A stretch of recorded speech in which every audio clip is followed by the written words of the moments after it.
And I'm a sophomore at Randolph College of New Jersey, where I'm majoring in history and secondary education. The video you are watching is part of a virtual film festival produced as the final project in Dr. Jacob Lebenz's course Holocaust and Media. I would like to thank the Gross Center for Holocaust and Genocide Studies for sponsoring this program. The film I will be presenting today is Sophie's Choice, which was released in December of 1982 in the United States and directed by Alan J. Palkala and based on the novel written by William Styron. The film was produced by Universal Pictures and distributed by Lionsgate. Meryl Streep portrays the main female lead, Sophie, a Roman Catholic Polish woman. Kevin Kline plays Nathan, Sophie's love interest, whom she met after her camp was liberated. And Peter McNichol plays Stingo, an American Jewish man who narrates the story. The film was nominated for several awards, including Best Music, Writing, Screenplay, and Motion Picture in the Drama category. An interesting fact about this film is that some of the movie was filmed in Bergen County. Before continuing with the rest of the video, I encourage you to watch the Sophie's Choice trailer posted on the Gross Center for Holocaust and Genocide Studies website. The website also includes where to watch and stream Sophie's Choice. I am excited for you to watch the film Sophie's Choice. This film explores complex themes such as mental health, family trauma, survivors' guilt, violence, and war. The film also explores the themes of friendship and love in the face of adversity, emphasizing the importance of human connection in difficult times, such as war. Viewers can see the power of friendship and love in helping individuals cope with trauma and loss. The film presents an ethical and moral dilemma when Sophie has to choose which of her children to save, ultimately choosing her son, which leads to her living with the guilt of choosing her daughter to die in the gas chambers in Auschwitz. This type of choice, where both options are morally wrong, is now known in society as Sophie's choice, based on that decision. This film showcases themes not commonly seen in Holocaust cinema, including the trauma and survivor's guilt experienced by non-Jewish individuals such as Sophie after the war. The film is still relevant today as it sheds light on the struggles and trauma faced by Holocaust survivors long after the war ended, the guilt and trauma that they experienced. Sophie's Choice also highlights the importance of remembering and acknowledging the experiences of non-Jewish individuals who suffered during the Holocaust. By focusing on Sophie, a non-Jewish Polish woman, the film sheds light on the experiences of a group often overlooked in Holocaust films, which is non-Jewish Polish women.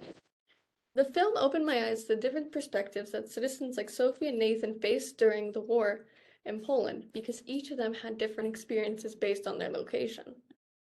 Sophie's Choice details the story of Sophie, who was a Roman Catholic Polish woman who lived in Poland during World War II.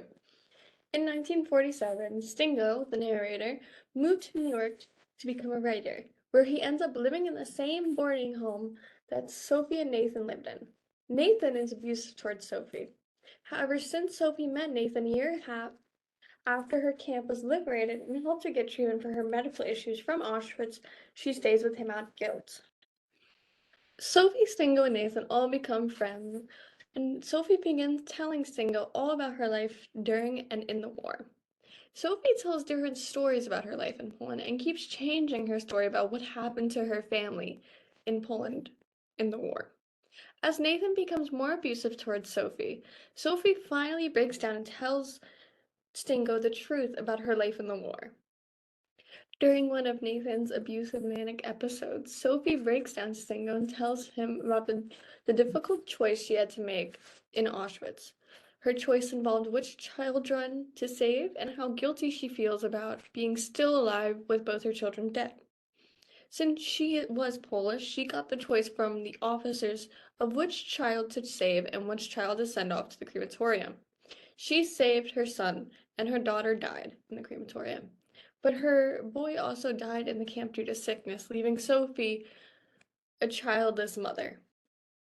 After telling Stingo all about this, Stingo and Sophie run away together, and Sophie leaves him for Nathan the following day, where Nathan and Sophie die by suicide together, leaving Stingo all alone. Before watching the film, I advise you to think about how the theme of mental health and family trauma is often portrayed in Holocaust films. During the film, I advise you to think about the following questions. Why do you believe Sophie kept lying and changing her story about the war? Do you think she felt guilty about admitting what happened, or do you think she was struggling to come to the realization that all of this occurred and she made that choice? And how do you believe that this film ties into the family trauma and complicity, but also the theme of mental health, especially involving Nathan? One of the most powerful scenes in this movie is when Sophie has to choose her children at the concentration camp. The guards claim that since she was Polish, she got the choice to choose which child lived and which child died. This choice Sophie had to make out of fear of losing both her children shows how our decisions can have long lasting consequences and the importance of making ethical choices even under challenging circumstances. Sophie did not want to have to choose what child lived and what child died. But if she didn't choose, then both her children would be dead, and she would still be a childless mother. The guard knew that by making Sophie choose which child lives and which child dies, she would live and suffer with more guilt than if the guard decided which child dies and which child lives. Another layer of complexity to this movie is Sophie's abusive relationship with Nathan, and how she believes that she should stay with him because he helped get her treatment for her medical conditions from the camp. So she is living because of Nathan. That's what she believes. And that's why she stays with him. Even though he abuses her, she just believes that she should stay with him because he saved her. And that's another added level of domestic abuse and mental health to this movie. Sophie's choice also touches on the mental aspects of surviving the war and demonstrates how guilt can eventually take one over once you admit what you've done. Sophie's Choice is a vital film for understanding different perspectives of the Holocaust. I picked this film because in Holocaust cinema, it is uncommon to not focus on Jewish survivors during the Holocaust. So I enjoyed the fact that the director wanted to focus on Sophie and what she went through in Poland instead of focusing on what a Jewish person went through in Poland. I felt by doing that, it added another layer to the Holocaust film. I felt that the film explored the theme of survivors' guilt, especially after the Holocaust, and helped demonstrate the complex choices that people in concentration camps were forced to make under distress, and the fact they had to live with that even after they made that choice.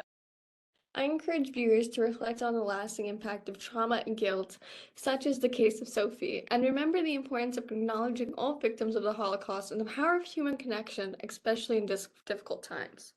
Sophie's Choice presents a moral and ethical dilemma and showed how Sophie struggled to live with making that choice and the guilt that she withstand and how it eventually took her over.